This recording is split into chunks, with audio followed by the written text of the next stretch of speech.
Pelayanan itu ikatan, pelayan itu daging. Kalau engkau nggak tahu flow with Holy Spirit, uh, apa tuh? Sebenarnya pelayanan itu untuk ada satu titik di mana engkau akan seperti penjara. Aku tuh nggak mau ini. Itu sebenarnya alat yang Tuhan pakai untuk menyadarkan bahwa ini tuh ikatan lo belenggu, ini tuh penjara.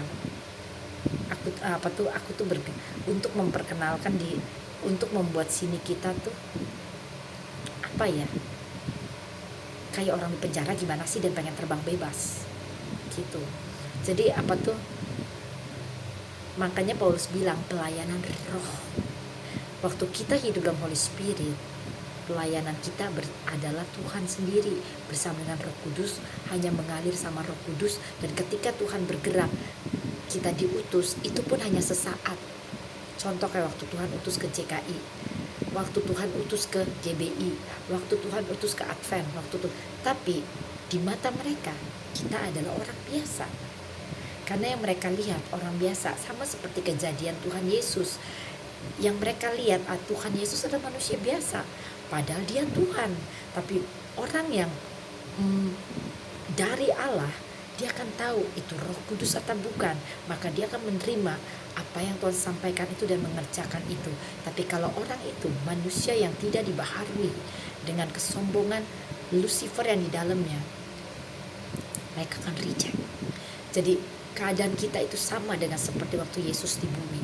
Hanya bedanya hidup kita begitu indah, full beauty of Holy Spirit, karena kita ada di dalam hadiratnya dan terus direndam dalam pribadi Holy Spirit. Jadi makanya Paulus, pelayanan roh itu seperti itu. Jadi kita sama Holy Spirit itu bergerak di roh. Bergerak di sini bukan seperti kayak Mahanaim, pendoa enggak. Kita sendiri menikmati diri kita dengan Tuhan, apa yang kita mau sampaikan Tuhan sendiri menikmati, sampai akhirnya satu kesatuan kita hanya mengalir sama Holy Spirit. Makanya perubahan itu terjadi. Makanya ada beauty of holiness, beauty of love. Semuanya itu menjadi suatu keindahan yang bukan lagi myself, but Jesus, but the love. Love is Jesus. Love adalah Kristus sendiri. Love adalah pribadi Holy Spirit sendiri. Tuhan bilang jangan kembali ke belakang, jangan kembali ke jalan yang lama. Terus, walaupun mungkin engkau sendiri, terus nikmati Tuhan, walaupun itu seperti nampaknya bodoh hanya sendiri, tapi engkau akan lihat buahnya. Nah, buahnya bukan lagi nantikan, nikmati saja waktu engkau hanya berdua sama Tuhan, walaupun itu kelihatannya buat dirimu sendiri bodoh, apalagi buat orang lain gitu ya. Tapi di mata Tuhan itu bukan suatu kebodohan. Lebih baik engkau menghampiri Dia, menikmati dirimu dengan Tuhan. Dan